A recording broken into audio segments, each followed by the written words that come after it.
बेटे का blood group मां से मैच नहीं हो रहा।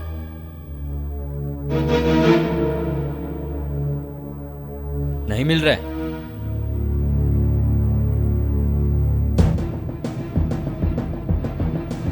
डॉक्टर साहब, उनका एक बेटे से खून मैच नहीं किया, और भी बच्चे हैं, किसी न किसी का तो खून मिलेगा ही। आप चेक करो ना।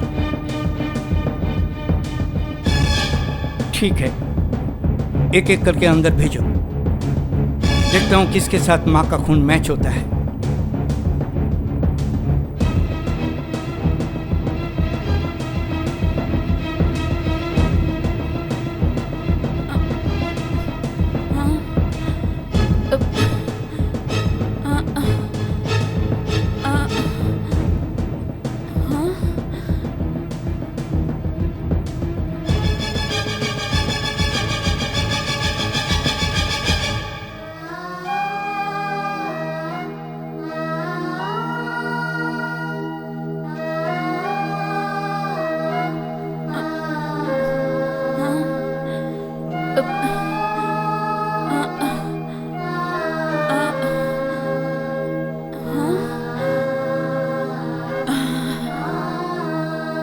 तुम्हारी माँ तो बिल्कुल ठीक होके वापस अनाथ आश्रम चली गई है।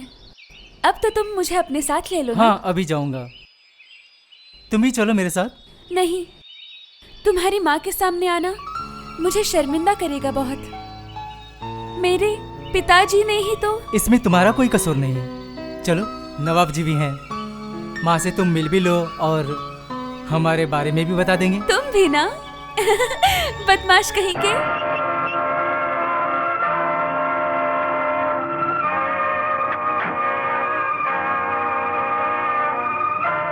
घर को चारों ओर से घेर लो ताकि नवाब यहाँ से भाग नहीं पाए। Okay sir. ए, तुम वहां देखो और तुम लोग उधर देखो। चलो। तुम मेरे साथ नहीं चलोगी माँ? कैसे आऊं मैं बेटा? इन लोगों को छोड़ के मैं नहीं जा सकती ना। ये सब अनाथ बच्चों के लिए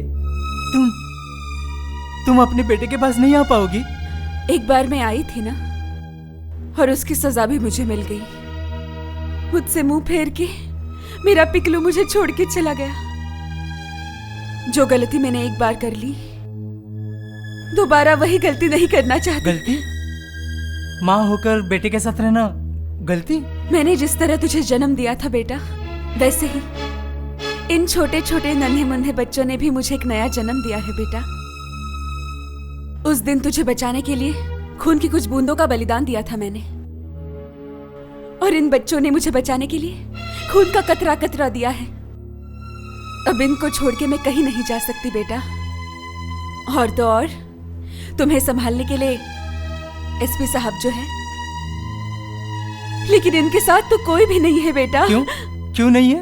इनको देखने के लिए काफी लोग हैं। गोपाल जी हैं, मौसी जी हैं, नवाब जी भी हैं। वो हमेशा तो यहाँ नहीं रहेंगे। नहीं रहेंगे? कहाँ जाएंगे नवाब जी? जेल में। जेल? हाँ, मैंने अपनी तरफ से उसे थोड़ी बहुत मोहलत दे दी थी जब तक आप हॉस्पिटल में थी। Now he is under arrest. क्यों? क्या अपराध किया उन्होंने? मंत्री अजीत साहब के लोगों ने आपके ऊपर गोली चला के जो अपराध किया था, वही अपराध उसने भी किया है, मुझ पे हाथ उठा के। कानून अपने हाथ में लिया उसने। आज उसने कानून अपने हाथ में ले लिया, इसलिए इतने सालों तक आप जो नहीं कर पाए वो आज उसने कर दिखाया है। अजीत साहब जैसे खूनी दरिंदे को आपके हाथों सौंप दिया है। हाँ, इसलिए हम लोग और हमारा डिपार्टमेंट उसका शुक्रगुजार है। शुक्रिया अदा करने के लिए उसके गले में माला की जगह उसके हाथों में हथकड़ियां पहनाना चाहते हैं आप? सॉरी मैडम, जो अपराध उसने किया है। ऑफिसर आइए। हम अंकल को कहीं नहीं जाने देंगे। अरे गोपाल भैया आप चुप क्यों हो? कुछ बोलिए ना, आप चुप क्यों हैं? क्यों कुछ नहीं कह रहे गोपाल भैया? गोपाल भैया, मैं नवाब की कुछ नहीं लगती, लेकिन आप तो उनके भाई जैसे हो ना। तुम क्यों चुप हो गोपाल भैया? इन मासूमों के चेहरों को देखो गोपाल भैया। चुप मत रहो गोपाल भैया, चुप मत रहो। कुछ तो बोलिए गोपाल भैया, कुछ तो बोलो गोपाल भैया। वो चुपचाप इसलिए है क्योंकि उसे पता है कि वो एक अपराधी है।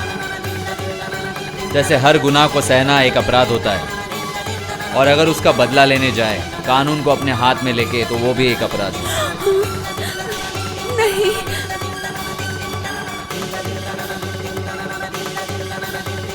नवाब,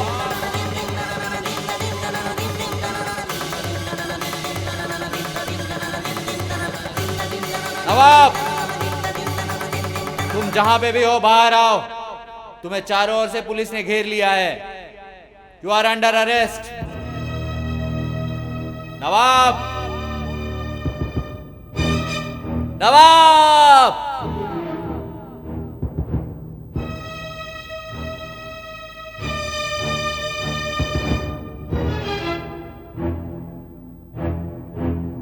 नवाब, चलो हम अंदर चलते। चलिए सर। गोपाल भैया, आप पत्थर की तरह क्यों खड़े हो गोपाल भैया? कुछ तो करो गोपाल भैया। क्या करूं बोलो? नवाब को ये पसंद नहीं है कि आम आदमी होकर पुलिस के काम में दखल अंदाजी दे।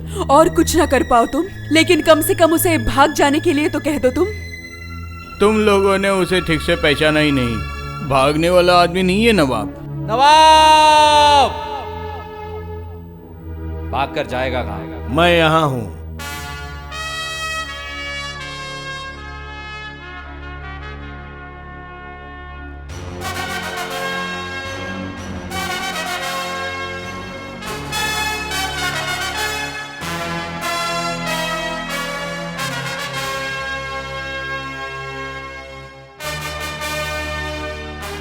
सर आप?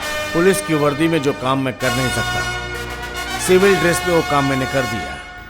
एक यूनियन लीडर से कोई अजीत साहब कैसे मंत्री बने, उसकी इतनी बड़ी संपत्ति, उसी का छानबीन करने के लिए मैं यहाँ पर आ रहा था।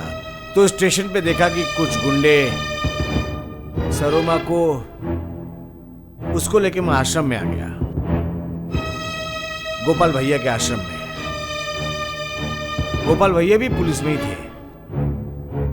एक दिन एक एनकाउंटर में इनके रिवॉल्वर से गोली मिस फायर हो गई और मर गया एक आम आदमी और साथ में 2 बच्चे भी। और उसी दिन इन्होंने पुलिस की नौकरी छोड़ दी और बना लिया ये अनाथ आश्रम। असल में सिर्फ नाम का ये मेरा आश्रम है। इसके लिए जो पैसे ये दिल्ली से हर महीने भेजता रहता है। ऑफिसरों के मेरे पाप का प्रायश्चित करने के लिए ये मदद करते रहते हैं। सर, आपने अगर आपका परिचय पहले दिया होता। दिया था विकास जी को। वो जब अरेस्ट करके मुझे थाने पे ले गए थे। पुलिस के होते हुए आपने कानून हाथ में क्यों लिया? उसकी जमानत तो उसका पिता देगा, आपकी जमानत कौन देगा? जेब में पर्स हो तो थाने से निकलने के लिए जामीन की क्या जरूरत? उसे बिल्कुल मत निकालिए। अगर उसको निकालेंगे ना तो मैं आपको अंदर डाल दूंगा। ठीक है, एक बार पर्स तो निकालने दीजिए।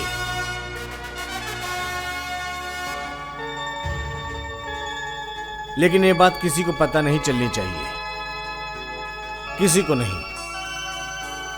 अनजाने में आप पे हाथ उठाना पड़ा, मुझे माफ कर दीजिएगा प्लीज।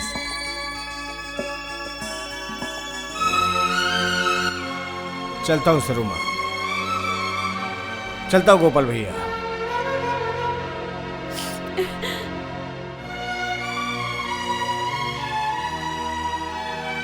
ये क्या, तुम यहाँ पे?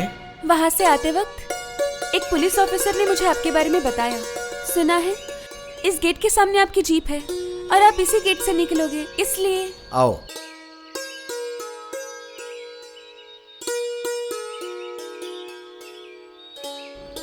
सरोमा, इसके पिता ने तुम्हारे पति को मारा था और इसीलिए तुम्हारे बेटे की जान बचाई।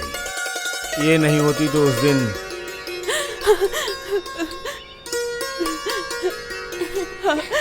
बेटी। मैं चलता हूँ सरोमा। अंकल अंकल अंकल मत जाइए, अंकल अंकल मत जाइए, मत जाइए अंकल, मत जाइए अंकल, अंकल रुक जाइए, हम नहीं जाने देंगे आपको, आप रुक जाइए अंकल, हम नहीं जाने देंगे आपको अंकल, अंकल हम सबको चाहिए अंकल, नहीं आप रुक जाओ ना। चुप हो जाओ बच्चों, इन्हें अपना काम करने दो।